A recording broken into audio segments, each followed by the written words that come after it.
What an unusual welcome for us as we arrived on the North Island in New Zealand.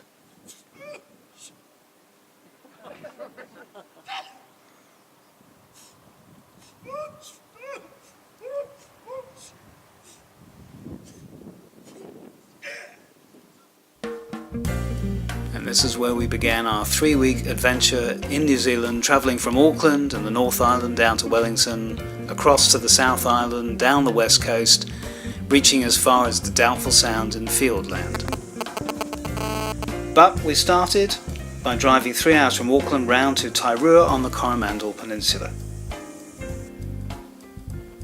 The town is small with just over 1,200 inhabitants, but has some wonderful holiday homes, including our hotel at the Pacific Lodge.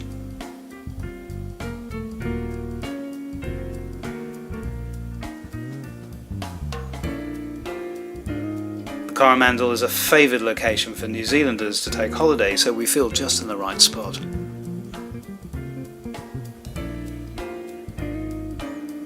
We decided to travel up the coast and were rewarded with some very special views out to sea, and a great coastal walk to visit the scenic Cathedral Cove, so named after geologic movements which have led to a large and dramatic cavern structure in the coastline.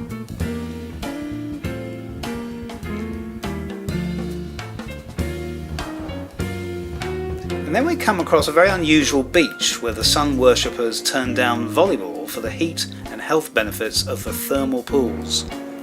All you need to do is claim your spot, dig and sit down.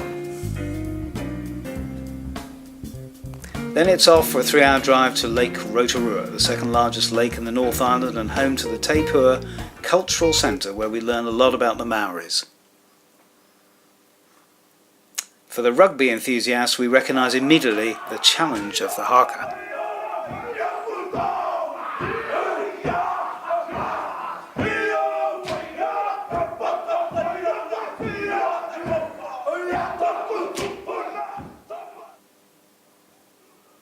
But then we are calmed down with something a little less threatening.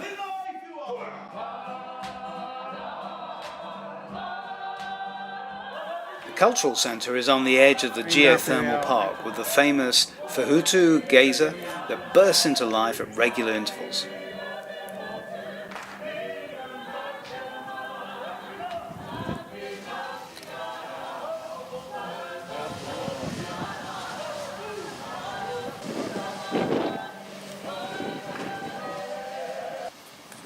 And then we visit another thermal centre at Waiotapo. It is an extraordinary geological extravaganza with a range of smells and colours to shame a Dulux colour card.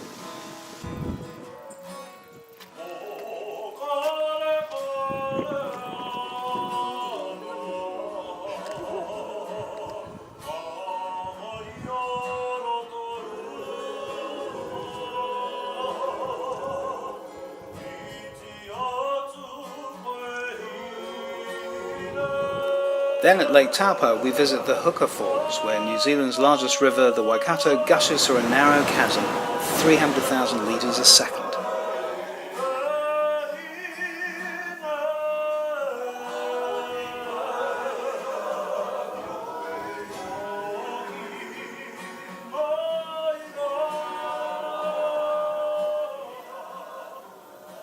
We then travel up from the lake into the mountains to visit the Tongariro National Park, the 4th oldest in the world.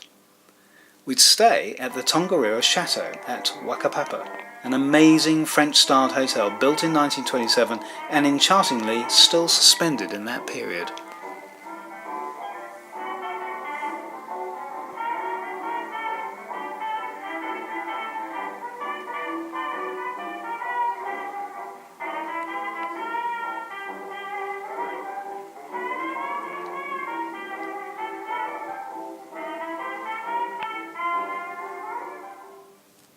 The chateau is nestled at the side of Mount Tongariro, one of 3 active volcanoes that dominate the landscape. There is plenty of good walking country with a network of established paths taking you to great outlooks over the waterfalls,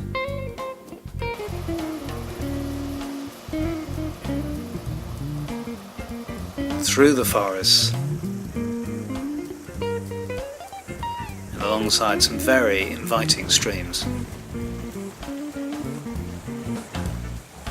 For the more adventurous, you can take off under a simple canopy.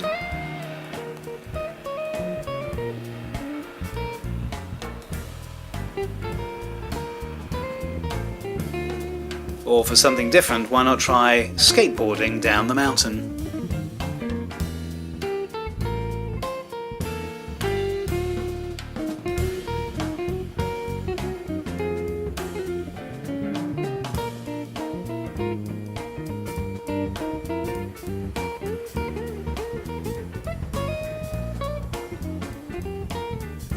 With our adrenaline topped up, we make for Wellington, the capital of New Zealand and home to about 400,000 residents. The 2014 Mercer Quality of Living Survey ranked Wellington 12th in the world, and the Lonely Planet has described it as the coolest little capital in the world.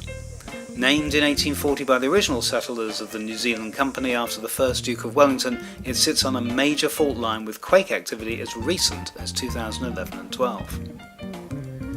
We took the cable car up the hillside to get a better view.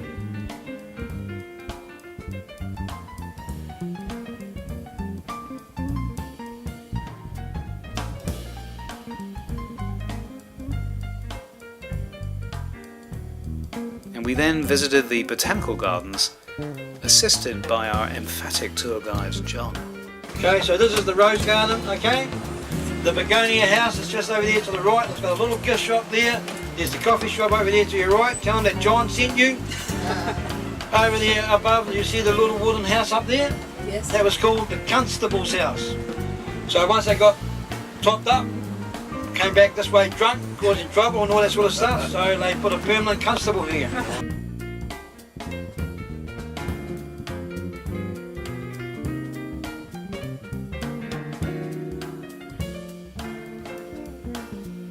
It is a densely populated city, but it honours its forebears with statues and with the preservation of graveyards in the most central locations. The architecture is a blend of the classical and the more modern. You got your New Zealand money on you? Yeah. Okay, bring it with you because I'm going to take you into the grounds and I'm going to test you on our New Zealand currency. And we hit lucky as we're in town for the final of the annual Dragon Boat race. It's hard not to get swept up in the enthusiasm of it all.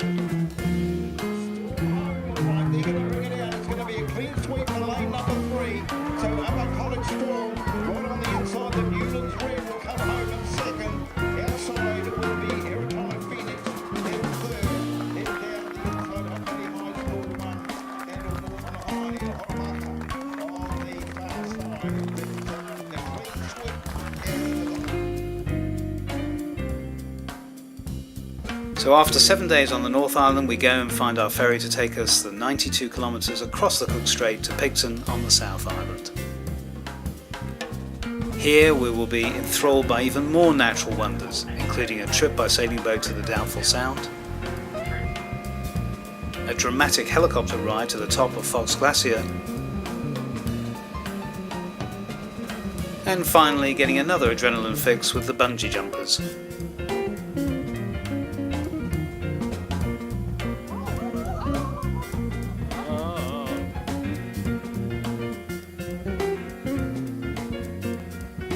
Join us in our next film.